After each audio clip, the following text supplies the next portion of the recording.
The Boston Celtics have been absolutely amazing to start this season, and that should be no surprise to anybody because they are the defending world champions. But nonetheless, we're going to take a look at them. I hope you guys enjoy. Make sure you get this video up to the like goal of 200 likes and post down below which player has impressed you the most on the Celtics roster so far this season. So, a couple of things to note. The Celtics have absolutely been, like I said, killing it. We'll look at all the stats and how things are going in terms of their overall rating and stuff like that.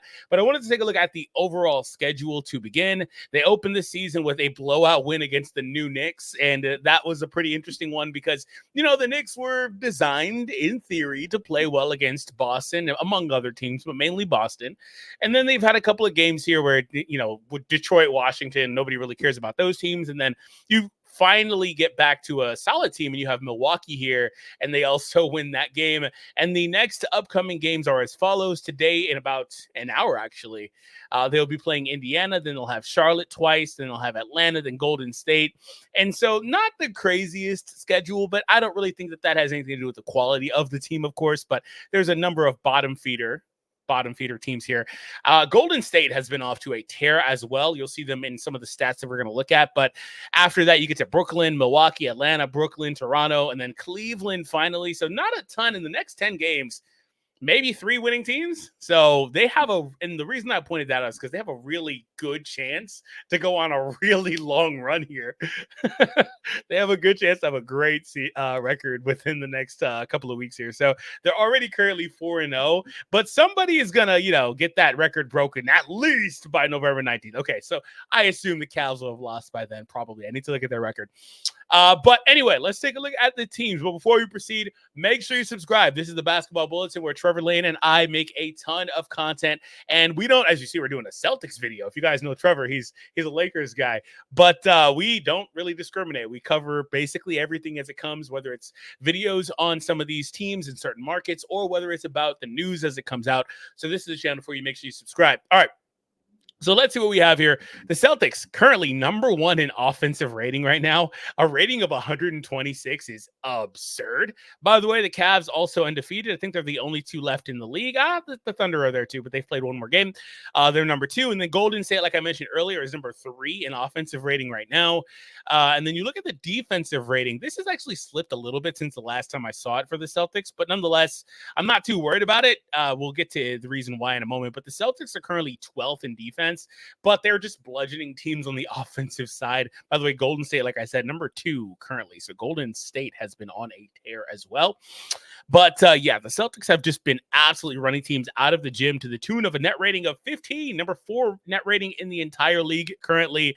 And then the way that they're winning is pretty interesting. I'm really loving the production they're getting from their guys across the board. Let's go ahead and take a look at the stats for the team as well here. So here's what we have for the Celtics. We've got Tatum and Brown giving you 26 and 28. Derek White giving you 18 points per game.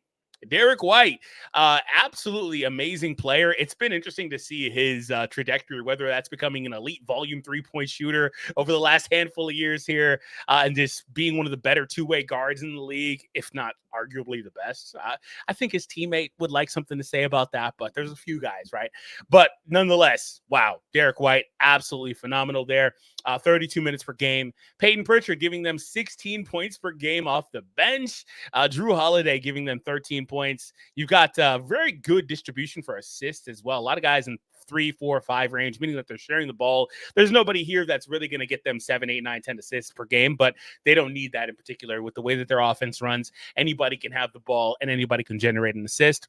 We take a look at the rebounds here. Again, similar style here where Jaylen Brown is actually leading the team in rebounding currently at basically 8 per game with Tatum at 7.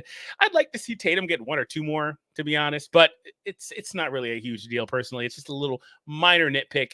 But really what's kind of happening here is kind of interesting is that they have put Horford in, and by the way, they're playing without Porzingis. They have put Horford in a position to where he's playing 26 minutes per game, and they're basically giving the rest of those minutes to other guys like Cornette and Nehemiah Queta, and that's perfectly fine. But my point is that they are at this point, I don't want to say bubble wrapping because he's playing, but they are really, really taking Horford along very slowly as their elder statesman on the team. And I'm here for it.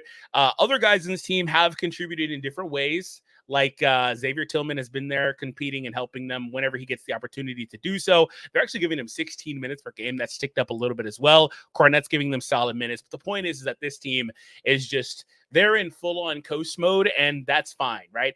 Full-on coast mode, giving you that insane offense. But the reason I say they're coasting is because their defense, right? Their defense is just good enough, right? It's just good enough, but their offense is insane.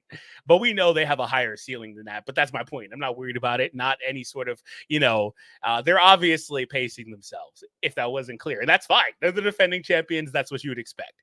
So moving on from here, I'd like to take a look at some of the lineup data. I talked about the different production that they're getting from all of these guys, but I'd like to see which lineups have been most effective for the Celtics so far.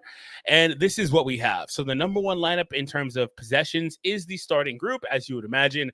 And they have been, with the starters, they've been a plus 27 with 134 possessions, far and away the most possessions out of any group here. So that's one thing this tells you is that Mazzulla likes to get his starters out there as much as possible, if possible, right? Through all these games, there's nothing even above 30 possessions. That's pretty crazy. Another thing this tells me is that Mazzulla likes to mix it up a good bit, because there's a lot of teams in here. There's a lot of different variations of this team between 10 and 22. There's a lot of different variations. So there's a lot of mixing and matching, but that's good because, as you're going to see, a trend is he's keeping several of the starters with these guys. And so you can kind of just make it work. This is the trend that has been pretty popular around the league for an extremely long period of time. But I also see situations where some coaches still like to do full on line switches or things like that. No, I think you've got to get your main guys. You got to stagger them a decent bit. I talked about that when I did a video similar to this about the Nuggets and how Westbrook has not been good for that team. And part of the reasons why, we looked at the lineup data and stuff. And I said, hey, you've got to find combinations that work for this team. You can't have Gordon and Westbrook on the court, most of the time with Sarge as the center. Like, MPJ has to be in that group if you do that, to at least manufacture some spacing. You've got to do different things. The Celtics don't really have that problem because there's not really anybody on this roster in particular that you can say can be targeted at all. That's not going to give them anything. But even then, still, they don't have that problem also because they're mixing and matching their guys, right? So it works out pretty well. Anyway, number one lineup for them is plus 27, 130 points per possession is crazy. That's crazy. Effective field goal percentage, 100th percentile, 60.7. That's crazy. They're not turning the ball over all that much, very low. We look at the next used group. This is where the variance has kind of happened a little bit with the Celtics. The next most used group at 22 possessions is the Pritchard, Holiday, Tatum, Tillman, and then Cornette setup. They're actually a minus. That's like one of the only lineups in here that's a minus. In fact, one thing I'm seeing is that the Tatum Cornette lineups are minuses, minus 40 down here in 12 possessions. So there's that. But regardless, doesn't matter. They'll be fine. But that lineup here at 22 possessions is a minus 16. So that's something to keep an eye on. But to be fair, when it matters most, you've got two of those guys in that group that are not going to be seeing the floor. It just is what it is. Probably anyway, when you're fully healthy with obviously Horford getting the minutes you'd expect him to get, closer to 30 minutes per game. And then when you have, Porzingis out there getting 30 minutes per game, I mean, you're not going to Cornette and Tillman unless you absolutely have to. Maybe Cornette can get about 10 minutes, but that's about it.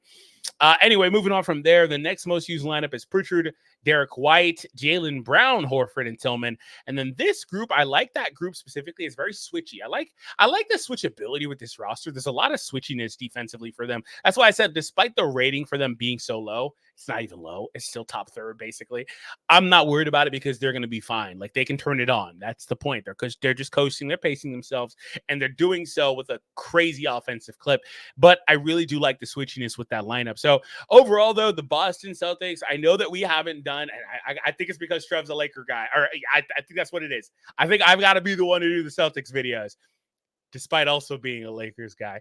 I think I've got to be the one because I'm not I hate the Celtics, but I wanted to talk about them here today and cover how they've been looking because they've been looking good. And like I mentioned earlier in the video, looking at their schedule, they've got a huge opportunity to be very, very good for a really long time. Some of that's because when you're, and this is not a shot at the Celtics, some of that's just because when you're in the East and you get the chance to play the Wizards and the Pistons like 4 times, I mean, you just get to play the worst teams in the league a few times. So then you look at their next upcoming schedule, it's like, oh, okay. There's a couple sneak games in here. I will say Atlanta could maybe get lucky and sneak a win out if they're lucky. Like I said, Charlotte, I think, is kind of scrappy. I don't expect them to win. Indiana should be a winning team. That's a primetime matchup on ESPN. That's supposed to be a good game. Indiana has just been very bad offensively to start this season. In fact, we can look at the team stats here. Last I checked, they were not performing very well. I got to scroll towards the bottom here because I knew they were down there. Yeah, 23rd in offense. That's just not the Pacers. They're high motor. I don't want to say high flying, but they're high motor up and down offense. Their pace was really low last time I checked that too. They have not come to play the way that they're supposed to play. And that's been really holding the Pacers back. So we'll see what happens with them. But that's supposed to be a tough matchup. But I mean, I do want to give them a little credit because of who they are, right? They should be able to maybe potentially make that a game and steal a win if possible. But largely until you get to the Cleveland game, there's not many games in here. Milwaukee again could be one too. Not many games in here that if you're the Celtics, you'd have to worry about. So anyways, I hope you guys enjoy it. Like I said, make sure you do subscribe to the Basketball Bulletin. And if you want to see an awesome video, in fact, the one that I mentioned earlier about the Nuggets and Russell Westbrook, that one is clickable on the screen right now. Make sure you check it out before you go.